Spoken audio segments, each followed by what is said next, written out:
Quando a alma fica cansada de lutar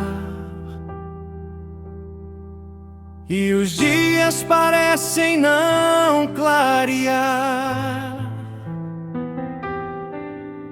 eu dobro os joelhos em silêncio e encontro força para recomeçar. Quando tudo ao meu redor desaba e a esperança tenta me deixar, eu chamo por Jesus, meu consolo, e sua presença começa a me abraçar.